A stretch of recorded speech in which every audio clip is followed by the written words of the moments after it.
वज़ीर आला पंजाब मरीम नवाज ने कहा, आज एक मुल्क के सफ़ीर ने नवाज शरीफ से सियासी इंतशार का सवाल किया। नवाज शरीफ ने कहा, सियासी इंतशार में पले बड़े हैं, ये कोई नई बात नहीं। अच्छी सियासत ना की तो मुल्क आगे नहीं बढ़ेगा। सियासत सबकी ज़िंदगी का हिस्सा है, लेकिन इसको बदनाम किया हुआ है।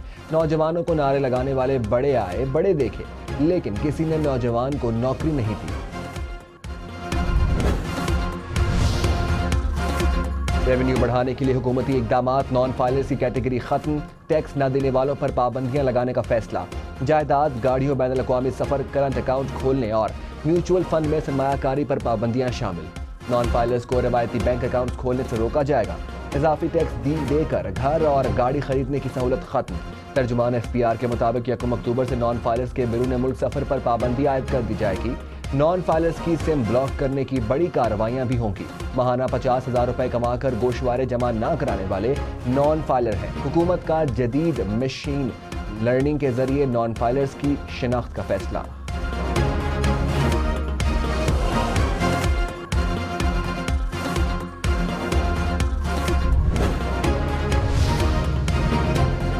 पाकिस्तान की मईशत बेहतरी की तरफ गामजन है। एशियाई तरक्याती बैंक ने पाकिस्तानी मईशत के एशारिये मुस्बत करार दे दिए। ADB की रिपोर्ट के मुताबिक महंगाई की शरह में कमी और मैक्रो इकनॉमिक इस्तेहकाम मुस्बत इशारे हैं। रवां माली साल में पाकिस्तान की माशी तरक्की 2.4% होने का इम्कान है। GDP की शरह 2.8% तक होने का इम्कान है। माशी तरक्की इस्लाहाती एजेंडे पर अमल पैरा पॉलिसी के तसलसल से मशरूत है।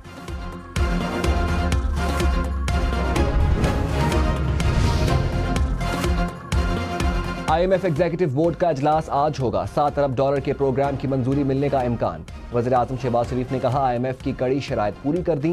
IMF के कुछ शराइत का ताल्लुक चीन से था। चीनी हुकूमत ने माजी की तरह दोबारा पाकिस्तान का हाथ थामा। चीन, सऊदी अरब और मुत्तहिदा अरब अमारात का दिल की गहराइयों से शुक्रिया अदा करता हूँ। IMF मुआहिदा हतमी मराहिल में है। हुकूमत और तमाम इदारों की इज्तिमाई काविशों से मुआशी चैलेंजेस पर काबू पाया।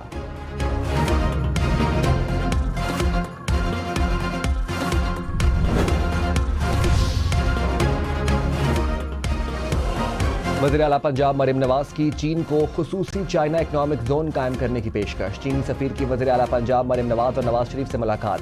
मरीम नवाज ने कहा, चीन की कामयाबी को अपनी कामयाबी समझते हैं। नवाज शरीफ ने कहा, चीन हमारा काबिल एतमाद दोस्त है। चीनी सफ़ीर की वज़ीर आला पंजाब मरीम नवाज को दौरा चीन की दावत। कहा, नवाज शरीफ के दौरे हुकूमत में पाक चीन ताल्लुकात बहुत बुलंदियों पर गए। आसिफ अली जरदारी और नवाज शरीफ के खिलाफ तोशाखाना गाड़ियों का रेफरेंस चलेगा या नहीं। अदालत ने फरीकैन के दलाइल मुकम्मल होने पर फैसला महफूज कर लिया। 14 अक्टूबर को सुनाया जाएगा। दौरान समाअत जज आबिदा सज्जाद ने कहा, तमाम फरीकैन इस नुक्ता पर मुत्तफिक हैं कि ये केस इस अदालत का दायरा इख्तियार नहीं।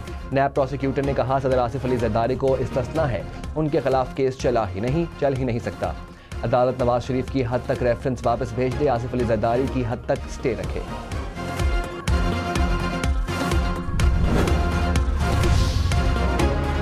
30 सितंबर से 200 यूनिट तक का बिजली रिलीफ खत्म। बुनियादी टैरिफ फी यूनिट 7 रुपये 12 पैसे तक बढ़ जाएगा। 100 यूनिट तक नॉन प्रोटेक्टेड सार्फिन का टैरिफ 7 रुपये 11 पैसे से बढ़कर 23 रुपये 59 पैसे हो जाएगा। 101 से 200 यूनिट तक बिजली इस्तेमाल करने वाले सार्फिन के लिए टैरिफ 7 रुपये 12 पैसे फी यूनिट बढ़ेगा।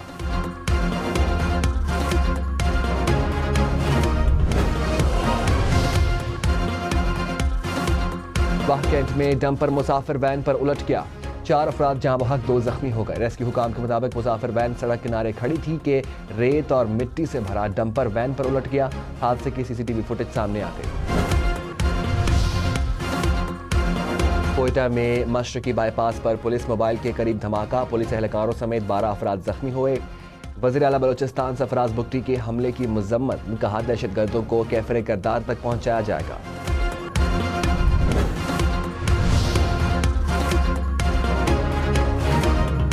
वफाकी वज़ीर एहसन इकबाल ने कहा, मुल्क में होने वाली दहशतगर्दी का कलाकुमा करेंगे। डिजिटल दहशतगर्द सोशल मीडिया के जरिए लोगों के जहनों को खराब कर रहे हैं। थोड़े ही अरसे में डिजिटल दहशतगर्दी ने जोर पकड़ा है। फेक न्यूज़ माशरे में नफरत फैलाने का सबब बन रही है। मुल्क की मईशत की मजबूती के लिए पॉलिसियों का तसलसल जरूरी है।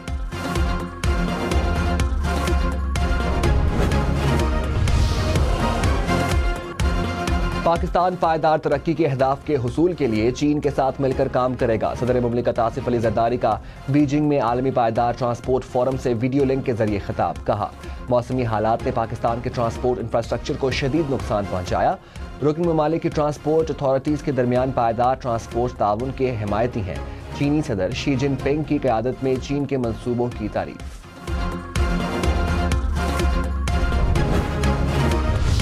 वज़ीर-ए-आज़म शहबाज शरीफ की तुर्क सदर तैयब एर्दोगान से मुलाकात। तजारत, सरमायाकारी, दफा और सलामती के शोबों में ताउन को मज़ीद मजबूत बनाने पर इत्तफाक। वज़ीर-ए-आज़म शहबाज शरीफ का तुर्क सदर को जनरल असम्बली में ज़बरदस्त खिताब पर खराज तहसीन। वज़ीर-ए-आज़म शहबाज शरीफ से कुवैत के वली अहद की भी मुलाकात। सियासी, इक़्तिसादी और दफ़ाई शोबों में ताउन बढ़ाने पर गुफ्तगू। वज़ीर-ए-आज़म की बांग्लादेश के chief adviser professor doctor Muhammad Yunus की मुलाकात। बाहमी दिलचस्पी के उमूर पर गुफ्तगू। वज़ीर-ए-आज़म 27 सितंबर को अक़वाम मुत्तहिदा के जनरल असम्बली से खिताब करेंगे।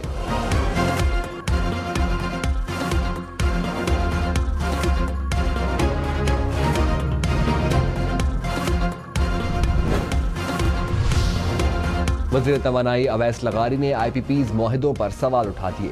कहा, हुकूमत बिजली खरीदने की जमानत देने वाली कौन होती है? बिजली बनाने और खरीदने वाले में मामला होना चाहिए।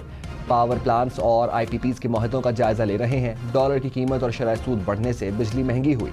तिजारती खसारा बढ़ने से भी बिजली की कीमत में इजाफा हुआ।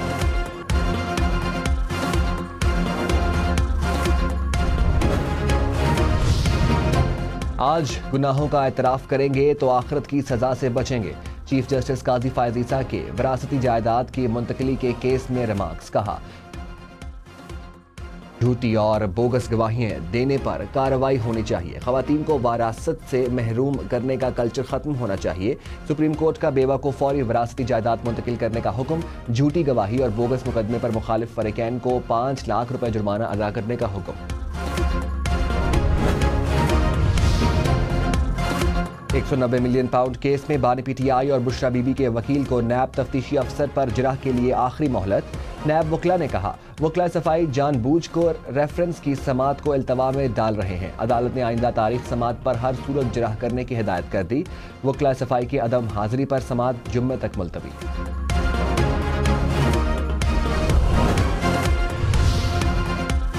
इलेक्शन कमीशन के मुसलसल 7 अजलास मखसूस नशिस्तों का फैसला न हो सका। चीफ इलेक्शन कमिश्नर की ज़ेर सदारत 7वां अजलास भी खत्म।